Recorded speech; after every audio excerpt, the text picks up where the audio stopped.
Bueno, buenas tardes. Muchas gracias por la asistencia, por venir a compartir este espacio que organizamos desde la Unidad Central de Evaluación y Acreditación de la UNC. Gracias a las autoridades que, como siempre, apoyan, fomentan y nos instan a tener estos espacios de encuentro. Así que el agradecimiento a Mariela, la vicerrectora, y también al John Boreto, el señor rector. El agradecimiento a la casa también, porque siempre están disponibles para brindar su espacio, su equipamiento, su personal para poder desarrollar esto, al equipo UCEIA. Y bueno, le damos la palabra a la vicerrectora. 2 minutos. Buenas tardes para los que comieron, buenos días para los que no almorzaron. Seguro que alguno no almorzó. Solo para los que no son de la UNC, bienvenidos a nuestra universidad.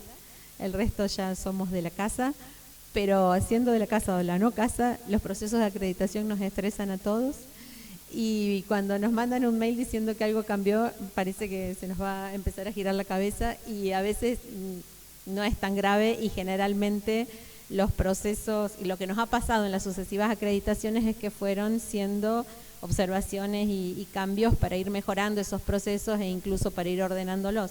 Así que esperamos que Magalí hoy nos traiga todas buenas noticias, pero sí queremos garantizar cada vez más de estos espacios para que vayamos calmándonos, puedan poder sacarnos dudas, saber bien qué se viene, y de esa manera poder pasar nuestras acreditaciones con menos picos de estrés de los que veníamos sintiendo hasta este momento. Nosotras, las que somos del 43, lo sabemos, y si ahora se viene algo para las del 42, se nos va a multiplicar a todos.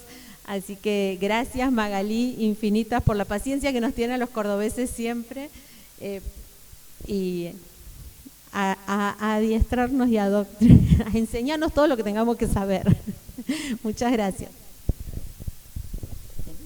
Gracias, Mariela. Bueno, cuando pensamos este espacio, desde UCEIA decíamos, bueno, esta es una buena oportunidad de que todos nosotros, los que de alguna manera trabajamos con esto del aseguramiento de la calidad, pudiéramos seguir creciendo y viendo estas perspectivas nuevas que van surgiendo desde el Ministerio, desde el SIN. Entonces, cuando uno trae a la cabeza esto y nombra SIN y nombra acreditación, la persona que se nos viene, porque todo el mundo en el sistema la conoce, es a Magalí Catino, con quien tengo el gusto de compartir mucho tiempo. Magalí es parte del sistema universitario en todas sus funciones, como profesora titular por concurso en la Universidad de La Plata.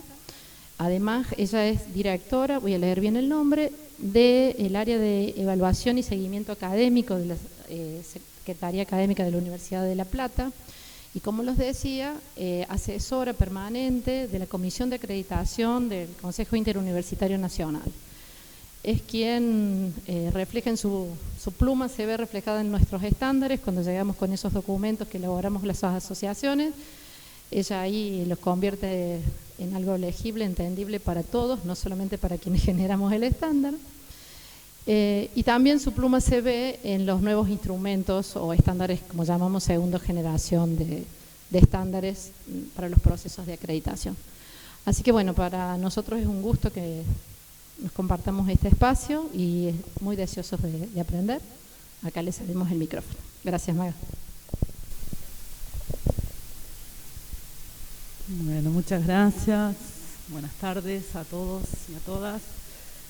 Un gusto que estar acá en la Universidad Nacional de Córdoba compartiendo un espacio de conversatorio más que de conferencia. Se planteaba un poco esto del doble espacio, ¿no? De poder ordenar algunas ideas y conceptos del sistema, criterios, pautas, pero al mismo tiempo poder dialogarlos, ya que los mismos acuerdos que el sistema va generando en realidad emergen del diálogo del sistema, no son el campo sobre el que yo voy a desarrollar un poco esta instancia de ordenar los principales ejes. No es algo que pensó el Ministerio, sino que es la revisión que de la interpretación por común acuerdo hizo el sistema universitario de lo que fue el artículo 43, Luego tuvo que sentarse a revisitarlo, a deconstruirlo, a reinterpretarlo, a reescribirlo, y eso se hizo de forma conjunta y llevó unos 10 años rearmar la nueva generación de estándares. La idea de la charla es ordenar un poco esto, porque lo que falta es apropiarnos de qué hablamos cuando hablamos de procesos de acreditación, de instrumentos de acreditación.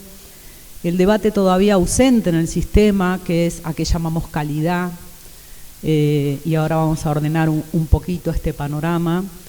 Y de paso no solo ir dando algunas orientaciones, sino sobre todo, como decía la vicerrectora, tratando de transmitir tranquilidad sobre un proceso que viene dándose y seguirá dándose en la medida en que el sistema lo construya, lo sostenga, lo haga suyo, ¿no?, en términos de apropiación y de concreción en políticas académicas, políticas propias del sistema educativo de nivel superior, políticas científicas, o sea, el conjunto de políticas que el sistema universitario construye para entender y desarrollar los procesos formativos de profesionales.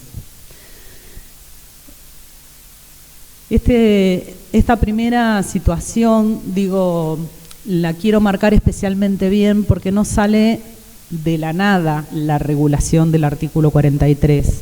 Cuando uno habla en educación siempre se habla prospectivamente, o sea, un sistema, el proceso educativo viene dándose, uno para a mirarlo sincrónica o diacrónicamente o sistemáticamente y sigue dándose más allá de lo que uno intervenga sobre él, ¿no? Y sobre él construye en realidad la plataforma de futuridad sobre una dinámica que es muy permanente. Un proceso educativo nunca se detiene, ¿no? Para decir, uno puede observarlo, frenarlo y decir, bueno, sigue.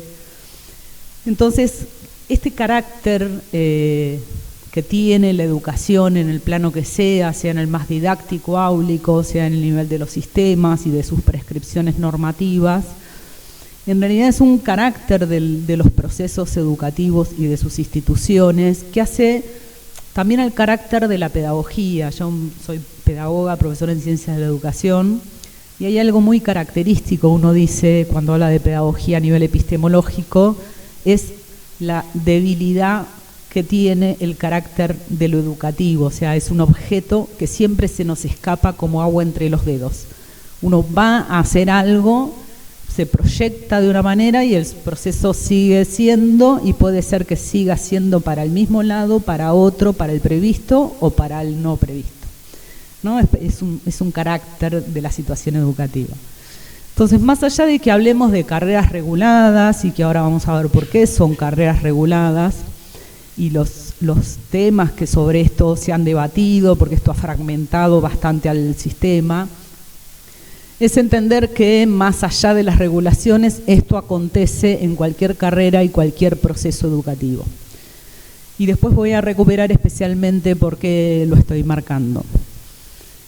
Cualquier cosa que crean que yo me voy yendo por las ramas, voy arborizando, tengo un material armado pero no lo voy a presentar, me parece más interesante poder conversar con ustedes y en todo caso si hay algún punto para preguntar o alguna duda, les pido activar la palabra, porque a veces eso ayuda a reordenar o a seguir un poco el campo de intereses también del auditorio para no hablar en el aire, más allá de que uno tenga, yo tengo bastante ejercicio de escucha como pedagoga, como asesora, ¿no?, del sistema universitario, pero siempre la pertinencia de la intervención se ajusta mucho mejor cuando lo que aparece es el campo de la curiosidad, ¿no?, que uno no está hablando solo desde cómo ordenó los intereses de una interpelación, sino cuando la pregunta del otro emerge como un lugar necesario para reordenar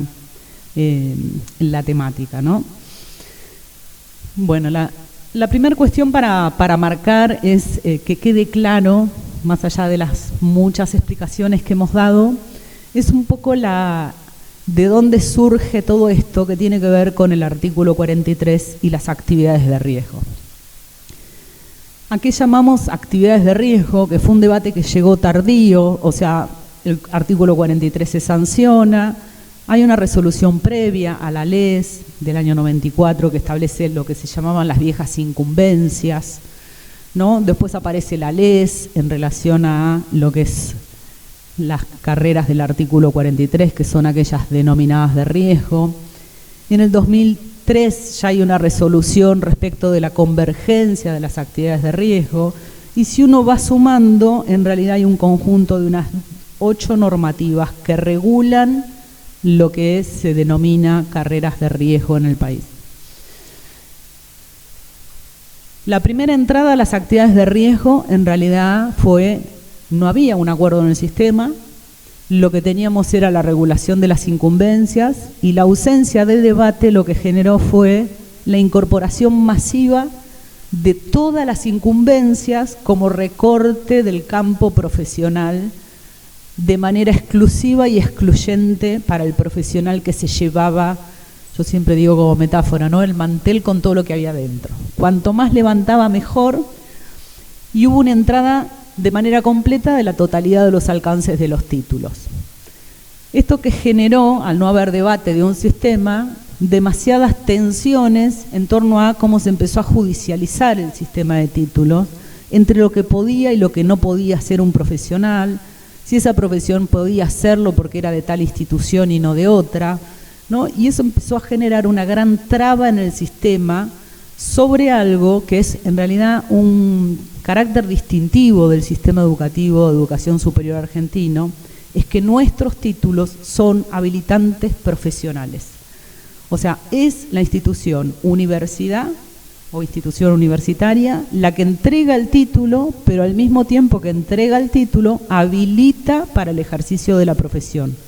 No hay otro organismo del Estado que habilite luego de que la universidad emita el título, ¿no? Como puede tener Estados Unidos o como Canadá, que uno se somete a una evaluación de otro organismo que dice si puede o no uno desempeñarse, por ejemplo, en determinado campo. En la Argentina es distintivo esto del carácter habilitante de los títulos dados por las universidades. Ese proceso histórico llevó a la necesidad de que el sistema empezara a discutir a qué se llamaban actividades de riesgo, y ahí el documento bisagra que al sistema universitario le llevó unos 6-7 años escribir como documento final es el Acuerdo Plenario 126 del Consejo de Universidades. ¿Por qué? Porque ahí hubo que definir como el vocabulario base o madre para poder entender la totalidad de la segunda generación de los instrumentos de acreditación. O sea, el 43 lo que dice claramente es que en caso de tratarse, vamos a empezar por el principio. El artículo 42 es el que dice lo que yo les estaba diciendo antes. Las carreras de grado emiten títulos habilitantes, ¿sí? Eso lo dice el 42. Con lo cual, ¿qué quiere decir? Que todas las carreras de grado, sea ingeniero, licenciado, médico o lo que sea, primero que nada son carreras del artículo 42. Pero además, aquellas carreras que entre sus alcances tienen actividades de riesgo, además son reguladas por el artículo 43. Con lo cual, no hay carreras del 42 y carreras del 43, sino que todas son carreras del 42, más algunas por tener actividades de riesgo, son además carreras del 43. ¿Qué involucra hacer carreras del 43 al tener actividades de riesgo? Es que van a ser tuteladas por el Estado de manera directa. O sea, el Estado no le da lo mismo que esas personas se titulen de una u otra manera o estudien de una u otra manera, sino que lo van a hacer de una determinada manera con cierto resguardo. ¿Por qué? Porque hay bienes públicos o condiciones respecto de la salud, de la formación, que tienen impacto directo sobre las personas. Con lo cual, esa tutela directa quiere decir que al conjunto de las carreras del 42 no les corresponde una tutela directa, sino solo a aquellas que dentro de los alcances tengan al menos una actividad de riesgo. Y acá el primer debate que hubo en el sistema, y de ahí lo importante del acuerdo plenario 126, es que se entiende que es de riesgo. ¿Qué es una actividad de riesgo? Ahí hubo un largo ejercicio respecto de la forma de enunciación de lo que son las actividades de riesgo y tiene 3 características. La primera, que se trate de profesiones reguladas por el Estado. Acá hubo un largo debate, o sea, son profesiones que ya tienen leyes de ejercicio profesional, si bien se sabe que la historia de las leyes de ejercicio profesional no necesariamente responden a iguales intereses, pero hay a nivel municipal, provincial o nacional alguna ley que ordene el ejercicio de esa profesión. Que la actividad de riesgo tenga que ver con la tarea, no con la localización o la función, sino con la acción, con la capacidad que hace, que tiene el graduado, que logra el graduado, que involucra una acción directa y prescriptiva, y que esa acción directa y prescriptiva genera un riesgo para otro. Con lo cual, no todos los alcances de una titulación cumplen con esta condición. ¿Queda claro hasta acá el ejercicio? Entonces, yo puedo tener 21 alcances. De esos 21 alcances, el análisis es cuál de ellos, cuál es el primer elemento que uno lee, si lo que estamos diciendo es que son acciones de riesgo, es el verbo que enuncia en infinitivo esa tarea que realiza el graduado. ¿Sí? Si diseña, si proyecta, si calcula, y si eso que hace respecto del objeto directo de la oración, segundo componente, eso que hace sobre ese objeto involucra un riesgo directo para la población. Cumplidas esas condiciones, se considera que ese alcance sale de la lista de alcance general y pasa a la lista de actividad de riesgo. Entonces, empezamos a tener 2 elementos. El conjunto de alcances que dice el artículo 42 habilitan al ejercicio de las profesiones, los define la universidad. En el caso de haber actividades de riesgo, lo va a definir el Consejo de Universidades en acuerdo con el Ministerio. Son 2 agrupamientos no excluyentes. Yo puedo tener alcances y actividades de riesgo en una titulación. Puede que la enunciación de las actividades de riesgo hacen todo lo que pueda hacer el graduado, o puede ser un subconjunto menor de la totalidad de alcances. Esta comprensión es importante porque hubo una larga historia de discusión sobre que se había recortado, ¿no?, la cantidad de actividades que podía hacer un graduado. Y en realidad no hay ningún recorte, sino un análisis crítico sobre qué se define por riesgo, qué criterio se le aplica, ¿no? Entonces hay actividades que quedaron excluidas, actividades generales en las cuales cualquier profesión puede cumplir. Participar en un proceso de XX. La participación en un proyecto de tales características, por ahí lo puede hacer un químico, un bioquímico, un médico, entonces no es de ninguna profesión. Otras, como por ejemplo el asesoramiento, cuando uno es parte de un equipo interdisciplinario, de un objeto de mayor complejidad en el cual la participación de muchos profesionales es necesario, en realidad el objeto que es intervenido no es de ningún campo y no podría ser capturado por ninguno de ellos. Entonces, estas son algunas de las condiciones de que no se considera una actividad de riesgo. ¿Eso puede ser un alcance? Sí, puede ser un alcance. Lo que no puede ser es una actividad de riesgo. ¿Sí? ¿Hasta acá queda clara esta parte? Bien. ¿Qué otro elemento aparece con las actividades de riesgo? Que las actividades de riesgo son exclusivas en la asistencia al 43, no al título. Este fue también una larga discusión. Esto que yo puedo hacer, solo lo puedo hacer porque tengo el título de. Podría poner algunos ejemplos de los que fueron más ruidosos, ¿no? Hay cosas que puede hacer un ingeniero civil y también puede hacer un arquitecto. Hay igual actividad reservada que puede hacer un ingeniero en sistemas y puede hacer un licenciado en sistemas. ¿Sí? Y no vamos a entrar en el debate de esos casos, pero sí que permitió el ejercicio ver que esa capacidad en términos de verbo, acción que un sujeto podía hacer sobre un objeto determinado, objeto directo de la oración, que causaba riesgo, se puede llegar por el camino A o por el camino B y son actividades de riesgo.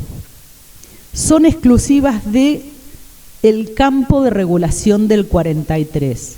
¿Esto qué quiere decir? Que una carrera que no haya sido incorporada al 43 no puede incluir en sus alcances una actividad de riesgo. ¿Se entiende esta parte? Bien. Esto en su momento generó, ¿se acuerdan la vieja tensión de que había que subsumir una titulación en otro? Licenciados en alimento tenían que trabajar bajo supervisión de un ingeniero en alimentos porque las actividades de riesgo las tenía el ingeniero en alimento, estaba incorporado en el artículo 43, pero el licenciado en alimento, que no había sido incorporado al artículo 43, tenía alcances de la universidad, pero no tenía actividades de riesgo definidas por el CUI y el Ministerio. Finalmente, en el proceso de la historia, la licenciatura en alimentos se incorpora al artículo 43 y tiene parte de sus actividades de riesgo compartidas con el ingeniero en alimentos.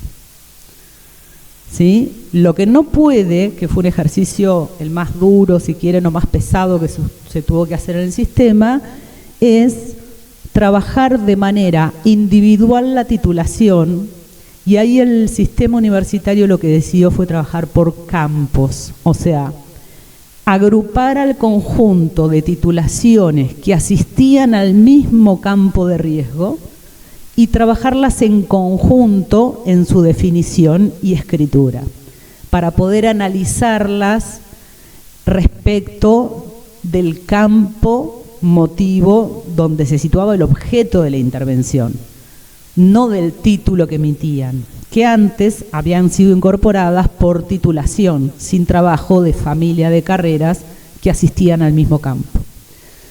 Entonces, a veces la mirada que arrastra una titulación determinada respecto del campo de ejercicio está sesgada por esa titulación, pero no está mirado el campo en toda su complejidad. Eso nos permitió hacer una escritura más refinada y de confluencia, y por eso hay actividades de riesgo que se comparten, y de ahí la definición de que la exclusividad es al 43, no a la titulación. ¿Sí? Entonces, lo que uno no puede tener es, no siendo declarado el 43, incluir entre sus alcances una actividad de riesgo que está dentro del 43.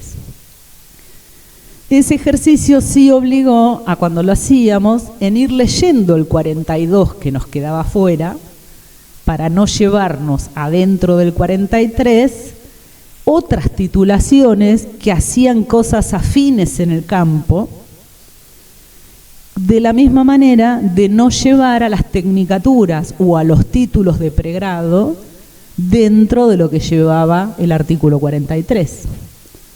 Y eso tuvo mucho que ver en cómo seleccionábamos la cuestión prescriptiva del riesgo, de ahí la importancia de su definición. Es prescriptiva y de responsabilidad directa del profesional. Entonces, el que puede lo más, si el ingeniero diseña, proyecta y calcula, o el arquitecto, seguramente puede analizar, evaluar, realizar, ¿sí?, el conjunto de acciones que le permiten llegar a ser el que hace el cálculo, o el diseño, o el proyecto de esa obra. Si yo en la enunciación de las acciones como capacidades listo la totalidad de acciones que puede hacer un profesional, en realidad me llevo todos los alcances de otras carreras o titulaciones que no son del 43. Entonces, mantener el equilibrio dentro del sistema, sabiendo que la asistencia de distintas titulaciones enriquecen la composición de un campo profesional, obligó a hacer el ejercicio de entender que aquel que puede lo más, en términos del verbo, si yo puedo certificar una obra, es porque puedo hacer todos los pasos previos, pero no necesito enumerarlo en la actividad de riesgo o el alcance. De esa manera, yo no estoy enumerando, además, y subsumiendo todo lo que puede hacer el técnico, el analista, el licenciado, etcétera, u otras titulaciones, que también pueden hacer otras de esas acciones, en el camino respecto del riesgo que yo sí es sobre el que soy responsable, directo y de manera individual, y por lo tanto, esa carrera es tutelada en el proceso formativo del profesional, no en el ejercicio profesional. La tutela sobre el bien público es sobre el bien público educativo que genera riesgo. Entonces, la tutela es sobre la carrera, no sobre el ejercicio de las profesiones. A nosotros el Estado nos tutela a través de un procedimiento que se llama acreditación de carreras y que está en manos de la Agencia de Evaluación Nacional, que es la Comisión Nacional de Evaluación y Acreditación, a través de unos instrumentos genéricamente llamados estándares de acreditación, contra los que parametrizamos y establecemos la vara de medida de valor para decir si cumplimos o no cumplimos con las condiciones que exige la tutela del Estado. O sea, lo que tenemos es, en los instrumentos o en el conjunto de instrumentos de evaluación, tenemos el parámetro a través del cual somos evaluados y se ejerce la tutela del Estado. ¿Sí? ¿Hasta acá vamos claro? Perfecto. Bien, sabiendo cuál es el riesgo, porque es importante que quede claro, porque sin entender la definición del riesgo no se entiende por qué gira la doctrina del 43, porque estamos hablando de nueva generación de estándares. La primera condición es la redefinición y los criterios que sostienen qué son las actividades de riesgo. ¿Sí? Si uno no entiende qué son las actividades de riesgo, no se entiende el conjunto de decisiones que asisten a todo el proceso de acreditación. Digo, igual confusión, si no nos queda claro, aparece cuando se sitúa en la agenda la necesidad de evaluar a las carreras del 42 porque son de segunda, cuando las del 43 son evaluadas, entonces tienen menos calidad. En realidad las carreras del 43, la LES no manda evaluarlas por calidad, la LES manda evaluar la idoneidad del profesional en relación a las actividades de riesgo, no a si la carrera es buena o es mala. ¿Se entiende esta diferencia? Porque es sustantiva, porque si no estamos siempre diciendo, que yo soy del 42, quiero que me evalúen para ser buena como la del 43. Y en realidad no es que las del 42 son carreras malas y las del 43 que acreditan son buenas. Las del 43 tienen un procedimiento de ley obligatorio respecto de la idoneidad del profesional en relación a las actividades de riesgo. Y si hay una certificación de calidad es en relación a eso. Por eso es importante entender las actividades de riesgo, porque no hay ningún parámetro en el conjunto de los instrumentos que no sea, sí, solo sí, subsidiario a las condiciones de la actividad de riesgo. O sea, no hay ninguna carrera, ninguna dimensión, ningún componente que puede evaluarse por afuera de las actividades de riesgo. La acreditación de una carrera y los instrumentos de acreditación no son sobre la totalidad de los alcances, son sobre las actividades de riesgo. Entonces, actividades de riesgo se compone por el anexo que llamamos, dentro del conjunto de instrumentos, anexo 5, que es el último.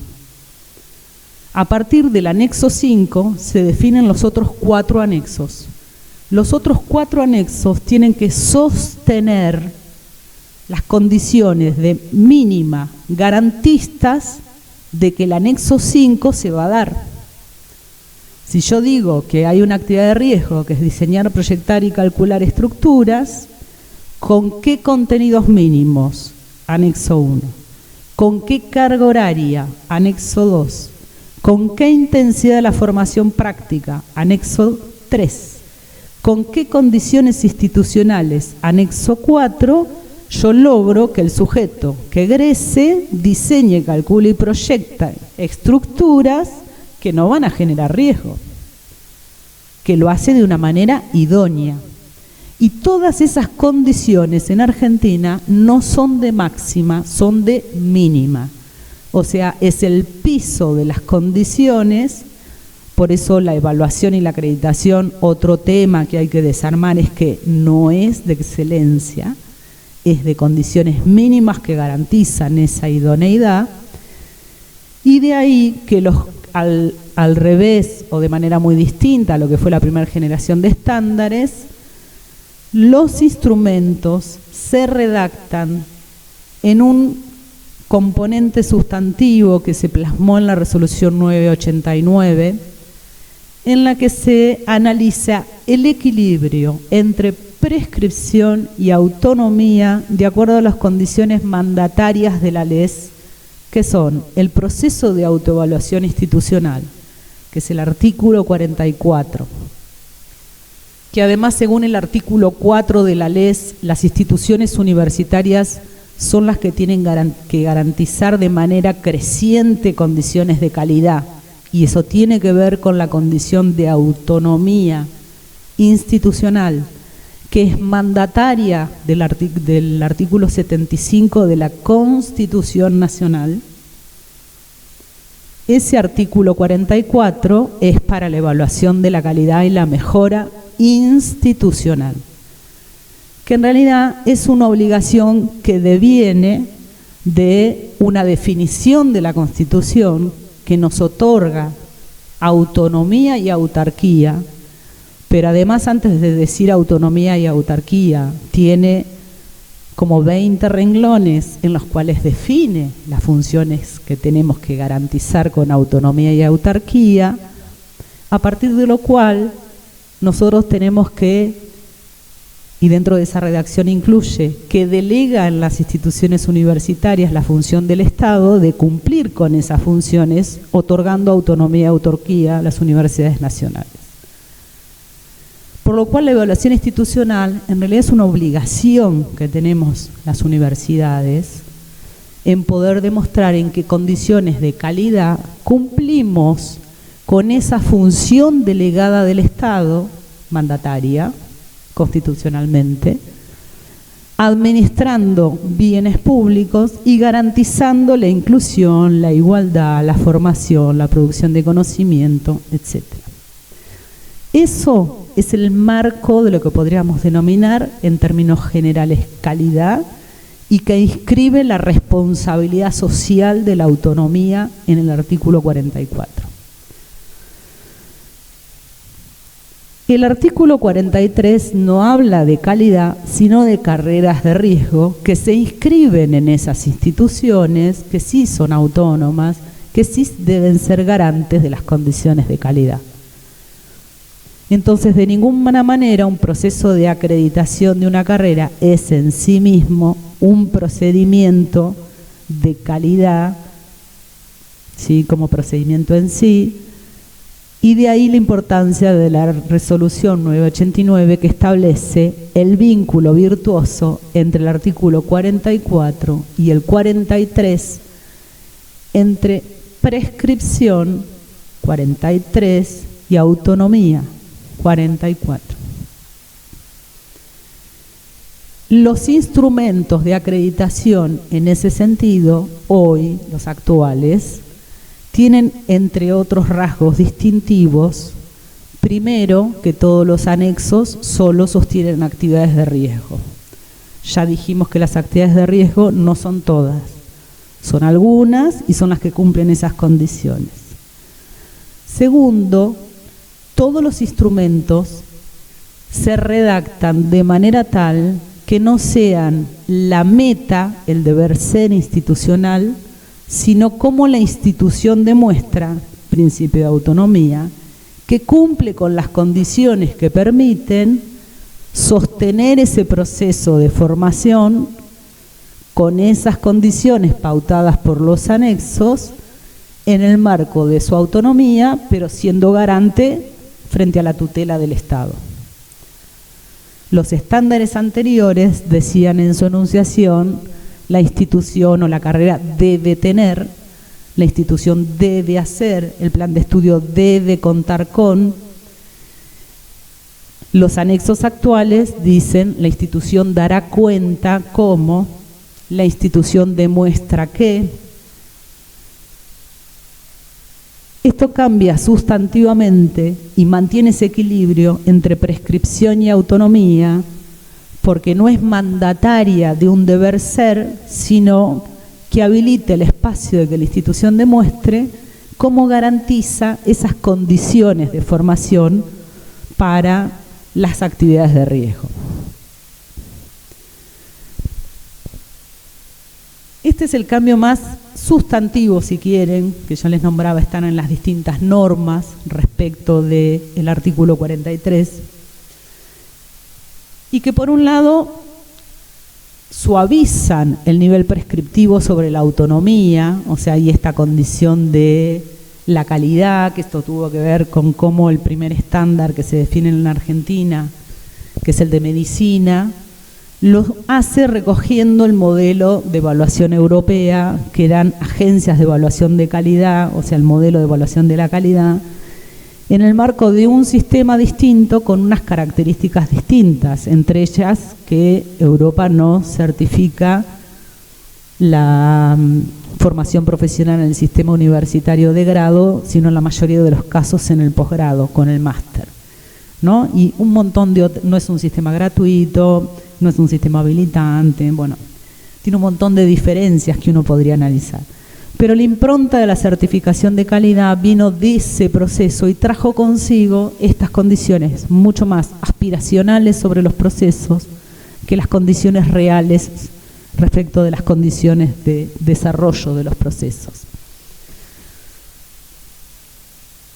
Nosotros recién ahora estamos logrando terminar, después de muchos años de trabajo, en el 18 sale la primera resolución, que es la 1254, en la que se termina plasmando la reformulación del conjunto de 37 titulaciones y actividades de riesgo, que eran las que tenían resolución vigente hasta ese momento.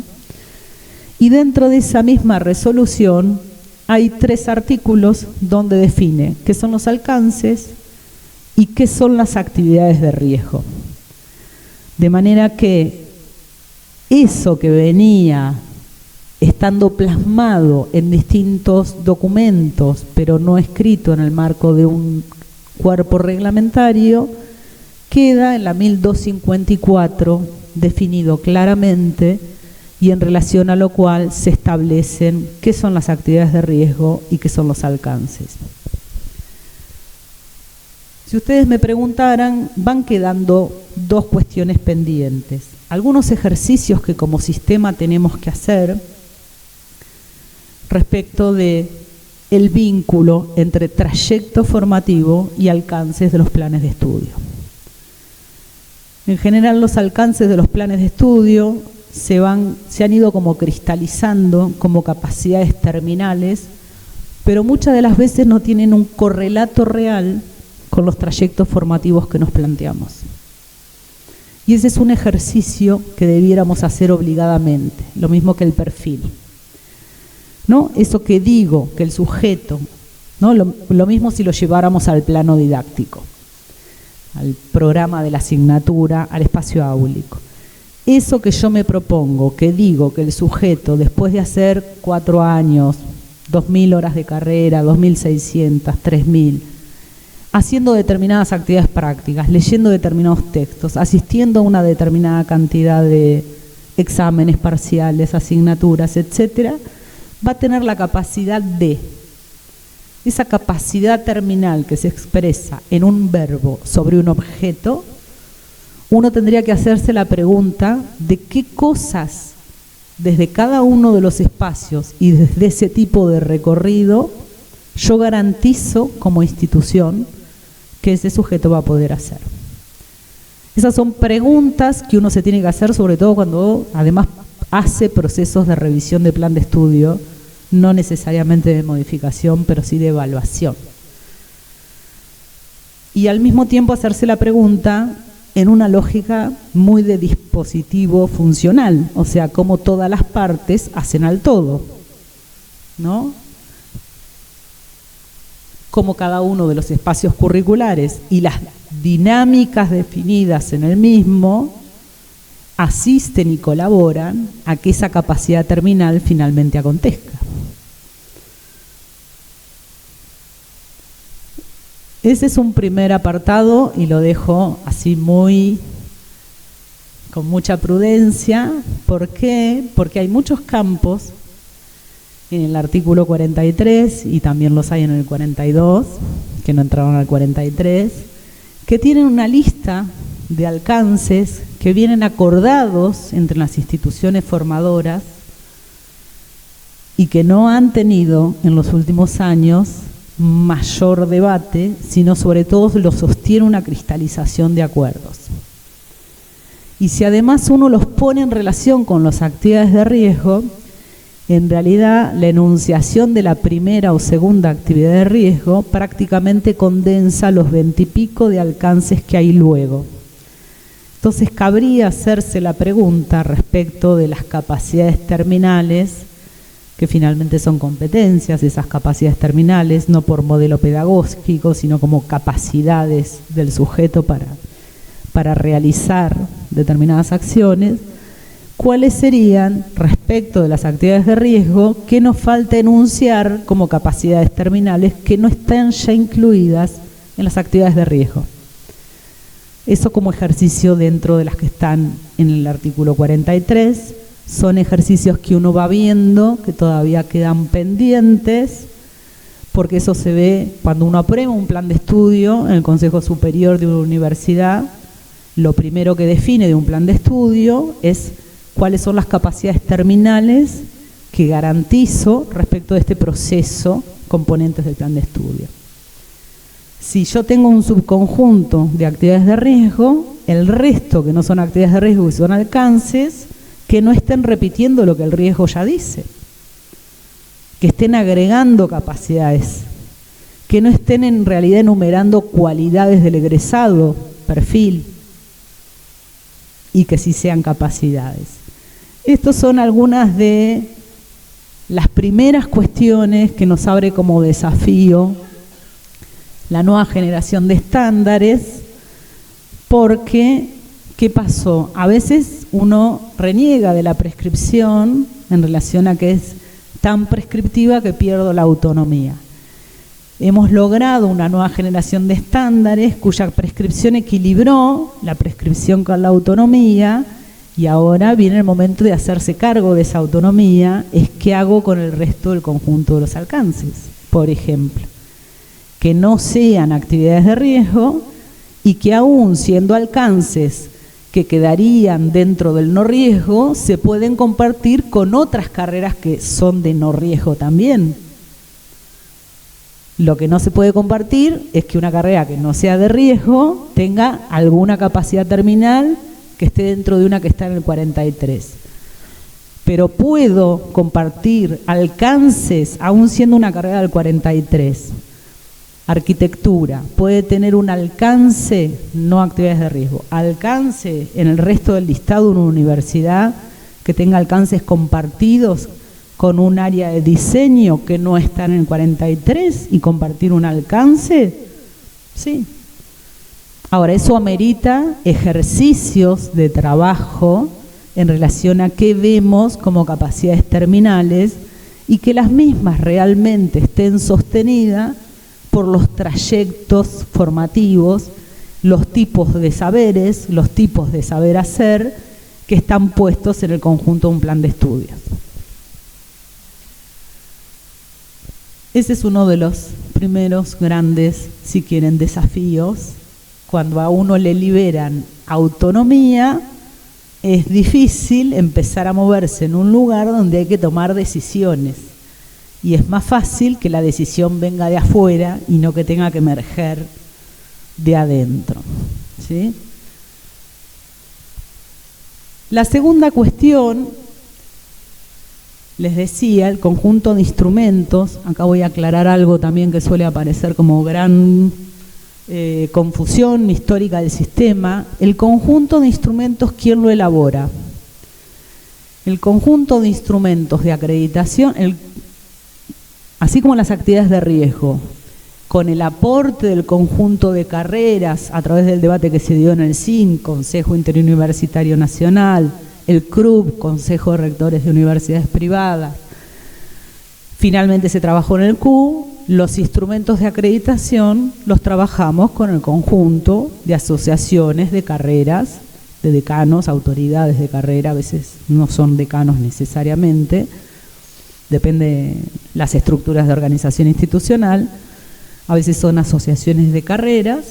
Con ese conjunto de asociaciones de carreras debatimos cuáles son los contenidos mínimos necesarios para ese diseñar, proyectar y calcular. No todos los contenidos de todos los alcances de una titulación, sino solo aquellos que sostienen a dichas condiciones de actividades de riesgo, que sí o sí debe saber el sujeto en relación a esos elementos. Ese es el anexo 1 del cuerpo de instrumentos y se elabora con el conjunto de asociaciones de decanos, asociaciones de carreras. Eso lo aprueba el Consejo inicialmente Interuniversitario Nacional, si sale del CIN, aportes o trabajo conjunto con universidades privadas, luego va al Q, el Q acuerda con el Ministerio y se aprueban los instrumentos que parametrizan las condiciones mínimas que garantizan esa formación de riesgo. A eso genéricamente, históricamente, hemos llamado estándares de acreditación, ¿sí? Pero los elaboramos nosotros en el sistema, no los elabora CONIAU. Es más, nunca lo hizo.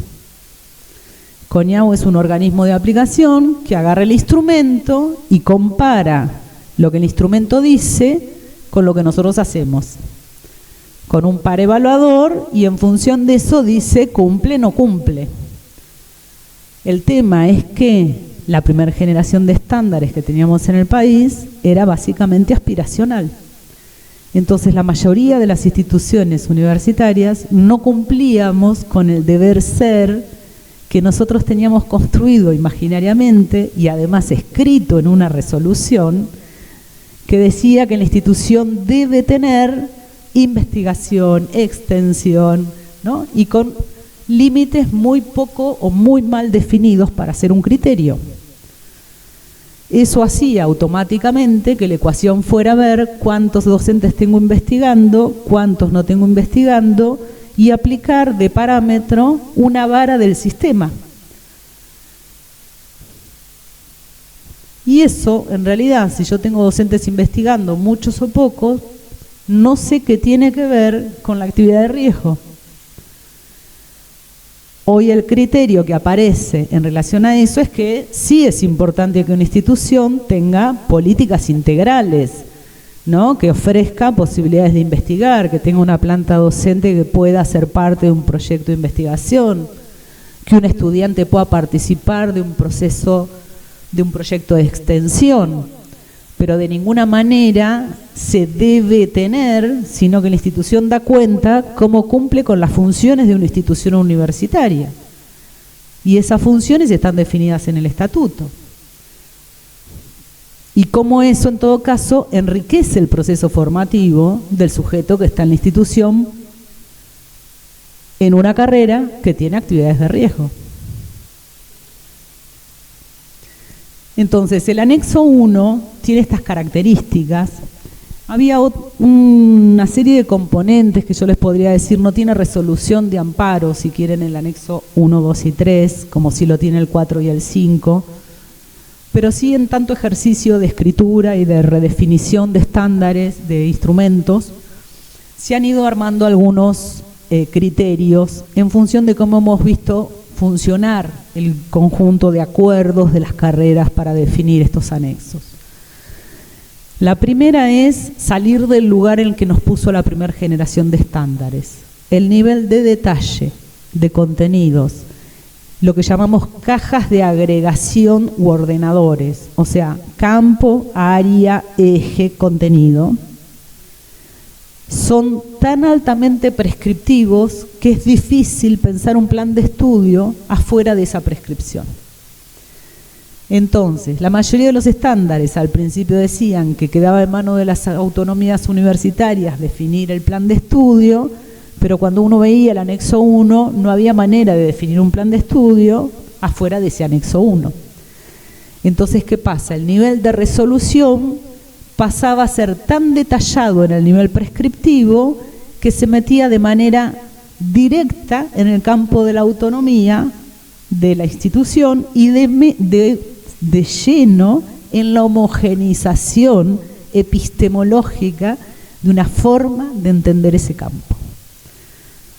Ese campo tenía un nivel de detalle que enumeraba condicionando incluso el nivel de la asignatura.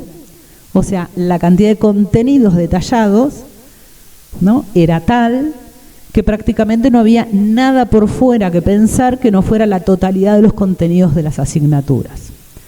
Esto que genera un alto nivel de prescripción sobre planes y un alto nivel de prescripción sobre programas de asignaturas. El desafío de esta segunda generación de estándares fue ordenar estos contenidos mínimos de manera tal que fueran lo suficientemente generales y, como dice la ley, básicos para sostener las actividades de riesgo y en ese sentido prescriptivos y mínimos, y por el otro lado resguardar la autonomía, o sea, pocas cajas de agregación, bajo nivel de detalle y una forma de enunciación lo más clara posible para que funcionen como criterio y no funcionen como checklist, tengo o no tengo el contenido adecuado, redactado de manera correcta dentro del plan de estudio. Estos se han hecho grandes ejercicios en la mayoría de los campos, entonces pasamos de anexos 1 muy largos, de 3-4 columnas, con niveles de detalle muy exhaustivos, a anexos 1 que por ahí llevan 2 carillas, una carilla, digo, para ponerlo de alguna manera materialmente como ejemplo. Esto lo pueden recorrer mirando las resoluciones nuevas. Y además destrabando, como en el caso de, por ejemplo, medicina, que ha sido un caso histórico, y un gran trabajo con un gran esfuerzo por parte del cuerpo de carreras de medicina públicas y privadas, destrabar esos esquemas tan taxonómicos que a veces la historia de los campos arrastran y hacen imposible cambiar una lógica formativa, que es que lo básico va primero y lo profesional va después. En el caso del estándar de medicina, los médicos lograron una enunciación en el anexo 1, que si bien tiene un montón de campos y áreas de detalle en 2 grupos de agregación, pero de grandes objetos o problemas, no hay manera de deducir de esa prescripción que tiene el anexo 1 que primero hay que enseñar anatomía, o que el modelo médico hegemónico es arrancás por anatomía y terminás en la clínica, ¿sí? Ese estándar ahora en el anexo 1 permite pensar formar un médico más generalista, más sanitarista, que empiece por la práctica, ¿no? Además del anexo 2 y sobre todo el 3, ¿no?, que dice, bueno, de todo eso, además de la práctica final, el 50% será práctico, pero no dice dónde, ni cómo, no detalla, pero sí hay que cumplirlo, ¿no? Entonces, Son esos niveles de ordenamiento que permiten ver que el instrumento permite, en el ejercicio de la autonomía que plantea la resolución 989, que es la que establece el marco de comprensión de los instrumentos, ser garantistas de las condiciones de autonomía y ser garantistas del nivel de prescripción para tutela del Estado. O sea que esas condiciones mínimas las puede cumplir cualquier institución universitaria, y lo que puede hacer es, en el marco de esa autonomía, tomar sus decisiones para ver si tiene una materia, dos materias, cómo secuencia los contenidos, cómo los ordena, si va a tener ciclos, si va a tener áreas, si va a tener ABP, si va a tener un modelo por competencia, si va a tener, qué definiciones institucionales va a tener. Entonces, este es un segundo plano de desafíos, si quieren, este primer anexo, que es que no hay un checklist a cumplir, sino ver cuál va a ser la inteligencia institucional en la definición de los contenidos mínimos y las decisiones institucionales en cuáles van a ser las estructuras curriculares o mallas curriculares o definiciones curriculares que me voy a dar para poder cumplir con esos contenidos mínimos. Ese anexo 1 entonces tiene estos grandes rasgos, pero al mismo tiempo nos abre esta agenda, ¿no? Hay más espacio para tomar decisiones. Eso también que va a hacer enriquecer, si quieren, el debate entre el conjunto de carreras para ver los modelos de formación en relación a cómo se configuran esos planes de estudio, ¿sí?, dentro de los acuerdos que hay de campo en cada una de las disciplinas.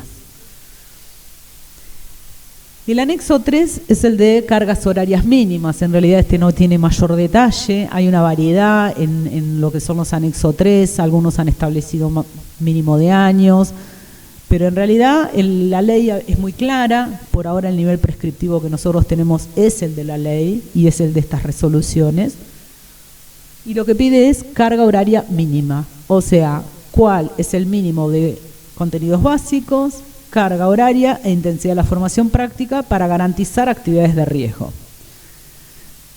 Ahí el ejercicio que se hizo, fortaleciendo esta dimensión de la autonomía, fue dejar lo que llamamos genéricamente horas libres. Horas libres no es materias selectivas y materias optativas. Horas libres es qué quiere poner de acento la institución en relación a esa formación garante de las actividades de riesgo. Pueden ser cosas de perfil, pueden ser campos emergentes porque es un campo muy atravesado por tecnologías o por determinados desarrollos. Puede haber cuestiones regionales muy puestas en juego en el tipo de formación que se da, digo, en alguna ingeniería o en alguna arquitectura, con lo sustentable, con lo árido, ¿no?, en las agronomías. Entonces, ¿qué se hizo? La carga horaria mínima que define el anexo 2 dice: al menos 2.100 horas van a ser del anexo 1, ¿no? Pero el total son 3.100 horas. Hay 1.000 que la institución dirá dónde las pone de ese anexo 1, pero por ahí sí se pauta si va a resguardar una proporcionalidad, si va a resguardar sobre qué área están los contenidos. Ahí depende del campo, está el conjunto de elementos que ordenan un poco cuál sería el criterio base para considerar este anexo de cargas horarias. ¿Sí? Esas 1.000 horas, ¿qué hago con esas 1.000 horas? Bueno, decisión institucional. ¿Qué hago con las 1.000 horas? Porque ahora el estándar no me es mandatario. ¿Yo puedo convertirlo en horas totales? Sí. Puedo decir, miren, de las 3.100 horas que hay acá, yo las voy a distribuir según el anexo 1 y subo todo proporcionalmente. ¿Puedo hacer eso? Sí. ¿Estoy cumpliendo con el estándar? Sí. Quiero agarrar 2.100 horas del anexo 1, ponerlas tal cual el anexo 1, pero hay 1.000 horas que yo voy a poner materias complementarias de tal tipo o de tal otro, o más formación básica, yo voy a poner mucha más matemática, o voy a poner mucha más formación aplicada, o voy a poner prácticas desde el principio de la carrera. y voy a agregar, sí, siempre y cuando cumpla con los contenidos, con los elementos del anexo 1. Hay 1000 horas que lo que dice es, de ese anexo 1, hay 1000 horas que definan dónde va a estar el acento. Eso permite mayor capacidad de decisión institucional siempre y cuando se garanticen las actividades de riesgo. ¿Sí? Y ahí viene un ejercicio para hacer en la institución de que alimenta esas condiciones respecto de las actividades de riesgo.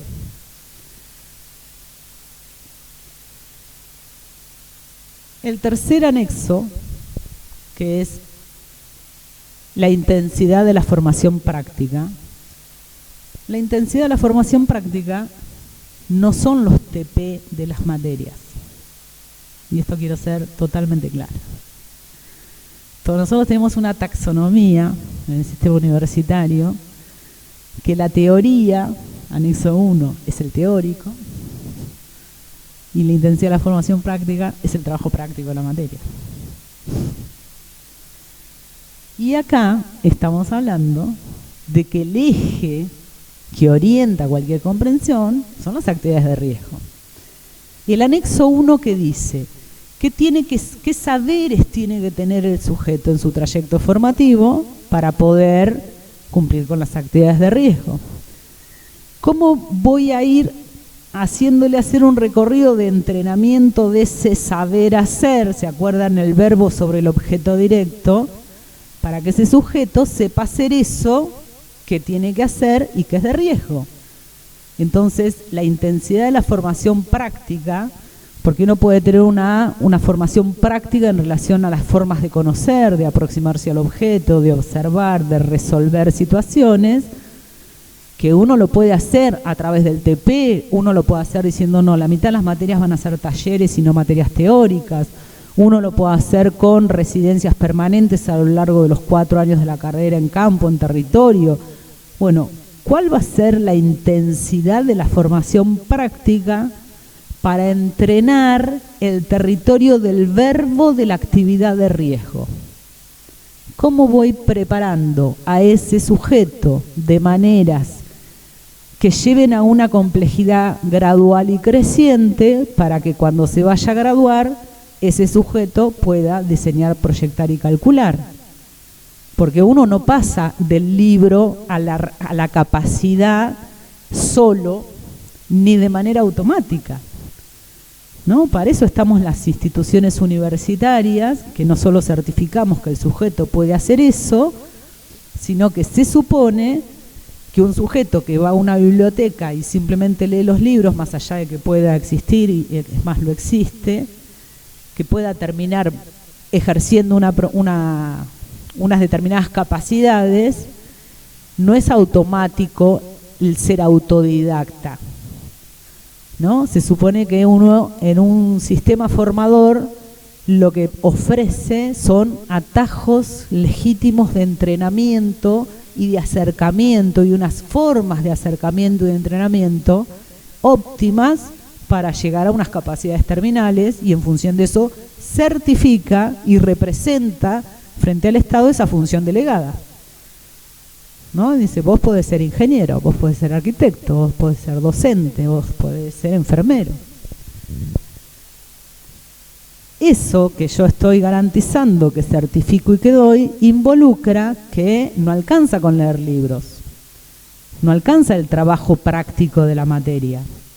La intensidad y criterios de la formación práctica es cómo sostengo la condición de la capacidad del verbo respecto del objeto de la actividad de riesgo.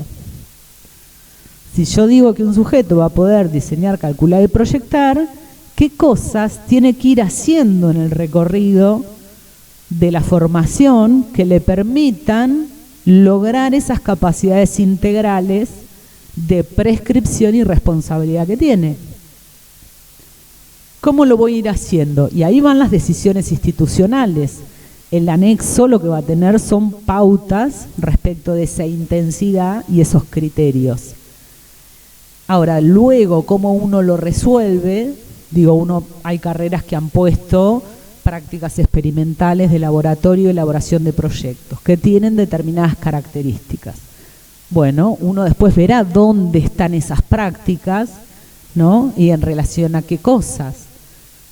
Pero no necesariamente la práctica de laboratorio es solo aquella asignatura que tiene laboratorio, clásicamente, sino que habría que ver qué tipo de prácticas de laboratorio puedo hacer para garantizar que el sujeto luego pueda hacer la actividad de riesgo.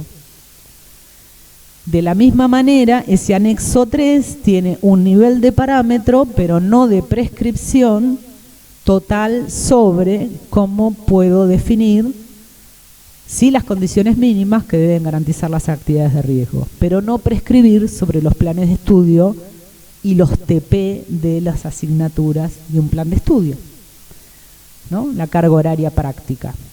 Eso sí involucra una variedad de estándares, se han definido de instrumentos anexo 3. Hay algunos de mayor nivel de prescripción, con ciertos acuerdos de campo, hay algunos con menor nivel de prescripción en términos de ordenamiento de campo, más generales, como yo les comentaba, medicina, 50%, habrá de ser de práctica clínica, odontología, que también hizo una decisión de un componente de, no me acuerdo ahora de memoria, pero póngale 2.300 horas, dice, de las cuales al menos 1.300 son sobre pacientes, y los tipos y criterios de práctica, y lo que hicieron fue convertir a práctica las actividades de riesgo.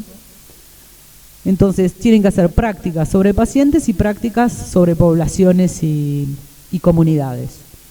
Dice, bueno, de eso al menos tantas son sobre pacientes. Entonces cada institución tiene un gran margen de libertad para definir cómo va a establecer eso en un plan de estudio. ¿Sí? Lo cierto es que nadie puede recibirse de odontología sin haber hecho un entrenamiento de al menos esa carga horaria y ese tipo de intensidad de la formación práctica. ¿Queda claro hasta acá?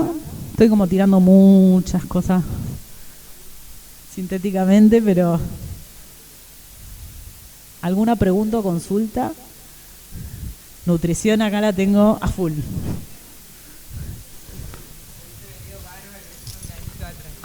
Y bueno, de a poco, sí, lo importante es situarse, porque muchos de los que están acá asistirán a modificaciones de plan de estudio, tienen debates sobre cómo contestar, armar una acreditación, todos los que tienen carreras para acreditar, todas las instituciones que tienen instancias de evaluación, tienen que conocer los criterios que el sistema consensuó para situarse frente a esos procesos. Y esto es un poco lo que yo les estoy como narrando, si quieren, ¿no? Para decir, bueno, cuando yo me sitúo frente a una acreditación, ¿qué estoy haciendo? Entonces yo tengo que hacer, primero que nada en una acreditación, un proceso de evaluación. Es mirar como institución, como carrera, qué hago respecto de unos parámetros que no son ahora tan prescriptivos y pueda decir qué tan lejos o qué tan cerca y cómo le doy cumplimiento en función de unos instrumentos de evaluación. ¿Sí? Y cómo cuento eso que yo hago y cómo sostengo eso que yo digo que estoy haciendo. ¿Por qué? Porque el Estado me tutela. ¿Me manda a CONIAU? Sí, me manda a CONIAU porque es el organismo que se encarga de hacer evaluaciones. Pero yo, para tener validez de título, requiero a la acreditación. Entonces la validez de título va atada del proceso de tutela a través de un proceso de evaluación. Entonces no hay validez si no hay proceso de evaluación. ¿Sí? Es una condición.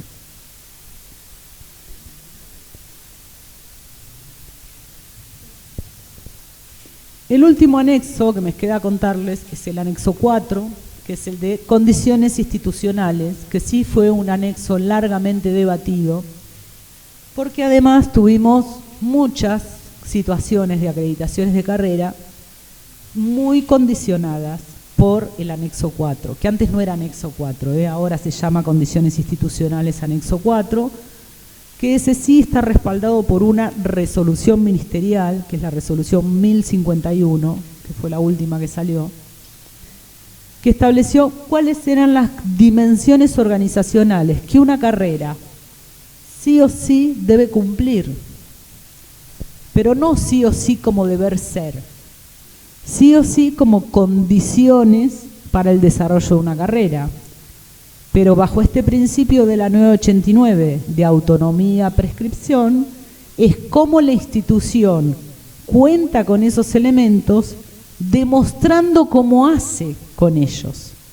Esto quiere decir, una cosa es que me digan, tenés que tener los sillones suficientes para dar clase de odontología. Bien, ¿a qué se llama suficientes? Y ahí puede aparecer el criterio de necesitas un sillón por estudiante. O que yo diga en el estándar, la institución dará cuenta de que cuenta con los recursos necesarios para garantizar las condiciones de formación práctica. Y yo puedo tener 2 sillones y puedo tener un montón de bandas horarias y un montón de convenios en hospitales odontológicos y garantizar la cantidad suficiente. Por eso los estándares nuevos, los estándares concretos son el anexo 4, no pondera, no es suficiente, es la presencia del indicador en el anexo 4 quiere decir que es necesario. O sea, si el anexo 4 tiene un ítem que dice que la institución dará cuenta de cómo garantiza el acceso a la infraestructura y los recursos para la enseñanza y todas sus funciones, nada de lo enunciado es más o menos, es piso. Ya la presencia del indicador dice que es importante. El tema es que ya no es suficiente o insuficiente, es que yo dé cuenta de que eso, que sí o sí tiene que estar, yo demuestre cómo lo garantizo, por tenencia, por convenio, por usufructo, ¿sí? Ahora, si tengo 2, 4, 6 sillones o no tengo ninguno y aún así doy la carrera de odontología, ¿cómo garantizo esas condiciones? Entonces, lo que enuncia el indicador, si quieren, del anexo 4 es cómo la institución garantiza. La presencia de lo que enuncia es porque es obligatorio, porque es mínimo, si no, no estaría puesto. Y lo que ordena son 5 grandes dimensiones. ¿Sí? ¿Qué tiene que tener una carrera que entre en un proceso de acreditación? Un plan de estudio con todos sus componentes, ¿no? Parece una obviedad, pero en general los planes de estudio son una grilla de materias, ¿sí? Y esto lo digo con total conocimiento de causa. Un plan de estudio tiene un posicionamiento, una cierta fundamentación, tiene un perfil, tiene unos alcances, tiene unos contenidos mínimos, ¿no? Tiene una serie de elementos, por eso es todo un documento curricular y no solo una lista de asignaturas con cargas horarias. Entonces, lo primero que dice es tenés que tener un plan de estudio completo, que diga cómo es la práctica, ¿no? Si hay trabajo final, si no hay trabajo final. Los programas de las asignaturas, ¿no? Las asignaturas tendrán sus documentos, así como está la prescripción más estructural, está la prescripción más didáctica, ¿no? Esa asignatura, qué contenidos da, cómo desagrega el nivel de contenidos mínimos que tiene un plan, que ya son un despliegue respecto de la resolución, ¿no? Entonces hay una cadena de despliegue de detalles en un campo que permite ir viendo, ¿no? El componente desde el estándar, el plan de estudio, a la asignatura, ¿no? Bueno, y así sigue la lista por cada una de estas 5 grandes dimensiones en relación a cómo la institución demuestra que tiene un sistema de datos, que tiene estrategias de apoyo a los estudiantes, ¿no? Que no le da lo mismo que estudien o que no estudien, o que aprueben o que desaprueben, sino que tiene estrategias de contención. Condiciones generales que en realidad casi les diría cualquier carrera en el sistema universitario debiera cumplir, porque son las condiciones organizacionales de una carrera. Ahora, ¿están todos los componentes que cualquier carrera debiera cumplir? No, están estrictamente los componentes imprescindibles para las condiciones de riesgo del anexo 5. ¿Uno podría poner más elementos? Sí. Si uno tuviera que estandarizar un anexo 4 para evaluar todas las carreras en relación a otro motivo de criterio que no sea el riesgo. que fuera, pónganle certificar calidad entendiéndola de determinada manera. Yo podría pensar otras dimensiones, y sí podría pensar otras dimensiones. Esas dimensiones están pensadas en acuerdo en el sistema, o sea, o con acuerdo del sistema, en función de lo que estamos evaluando son las condiciones de riesgo y cómo evaluamos esa capacidad de desarrollar condiciones de idoneidad en los graduados para realizar esas actividades de riesgo. Entonces, ¿qué no puede estar ausente?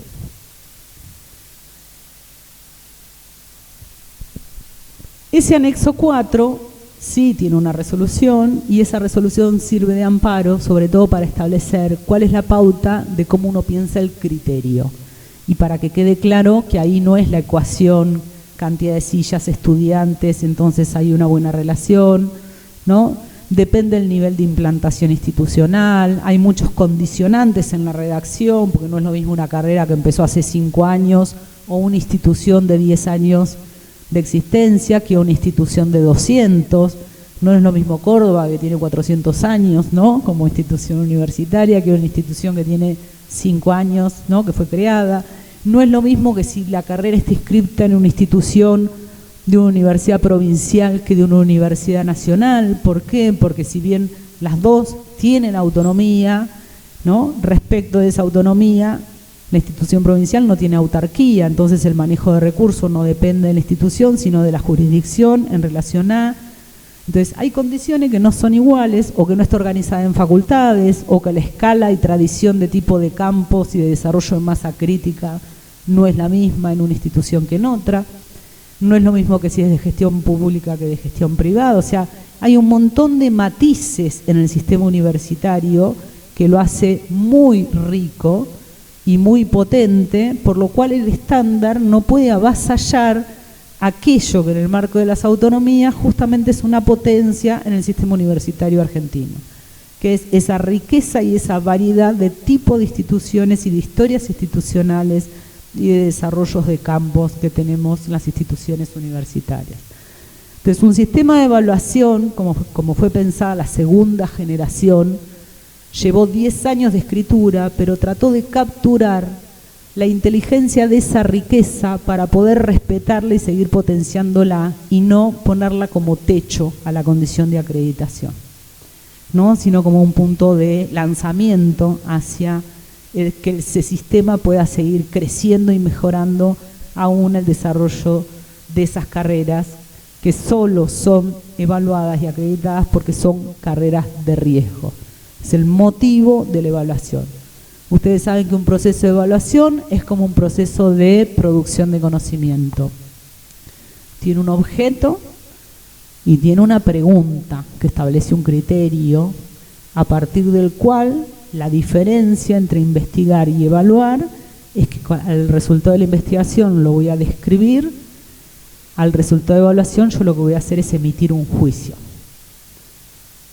¿Sí? Entonces el juicio se emite en relación a cuál es el parámetro con el que me refiero, ¿no? El conjunto de instrumentos que estamos terminando de reescribir en el sistema y sobre el que yo estoy contando por qué hablamos de nueva generación y por qué son un desafío, ese conjunto de instrumentos son la reescritura de la forma en que el sistema acordó democráticamente en el marco de su autonomía cómo va a ponderar, cuál va a ser el parámetro de ponderación para cuando uno evalúa carreras de riesgo, no todas las carreras, solo a las carreras de riesgo. ¿Sí? Dentro de eso, cada campo en especial tiene un montón de matices, un montón de características que hay que escuchar, que hay que ponerse, analizar, y hay variedad. Antes los estándares o los instrumentos eran medio un copy-paste de campo a campo, y ahora hay varios matices entre instrumentos de acreditación, no sé, de geología con química, de química con agronomía, de medicina, ¿no? Se tratan de mantener los criterios generales, no se trata, se cumplen los criterios generales del marco normativo, luego se ve los consensos dentro de los campos, los acuerdos posibles en relación a otros elementos que uno puede permitir o no, digamos, en esa construcción de consenso, permitir o no mayor nivel de detalle.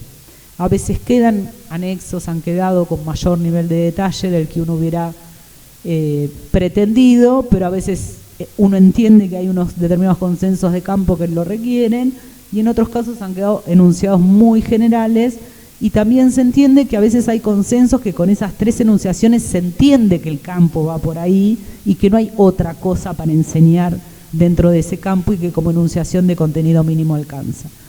Eso, hay mucho trabajo, de mucha escucha, mucho respeto dentro del sistema para poder ir consensuando cuáles son esos niveles de acuerdo en contenidos, sobre todo en contenidos mínimos, y las formas de ordenamiento de esos contenidos para evitar esa zona de prescripción, pero al mismo tiempo que sean garantes de las actividades de riesgo, que es el objeto motivo de la tutela del Estado.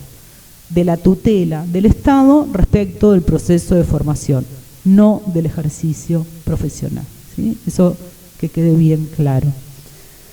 Este es un poco una vuelta muy rápida, son 10 años de historia, no es menor, muchos debates.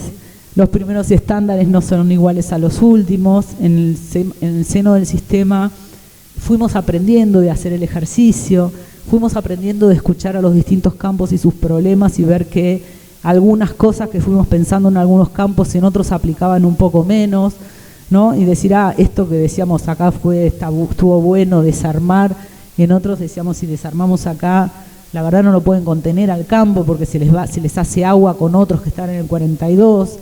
Bueno, mucho ejercicio que permitió ir refinando la forma en que se construye el conjunto de instrumentos y que demandó del 2018, que salió la resolución 1254, del 2018 para acá hemos elevado cerca de 50 conjuntos de instrumentos debatidos en comisión uno por uno. Los últimos entró odontología y psicología. Están quedando en elaboración biotecnología, contador, derecho y enfermería. De la vieja generación decimos nosotros, que los que son los más urgentes porque tienen acreditación vencida. Entonces estamos tratando de elaborar esos, que es reelaborarlos.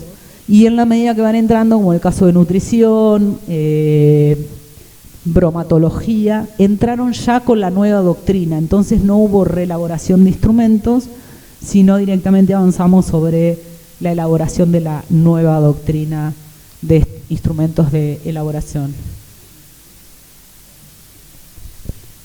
Bueno, un poco este es el recorrido como para arrancar. Espero haber sido clara y espero todos los comentarios y preguntas que necesiten o dudas puntuales.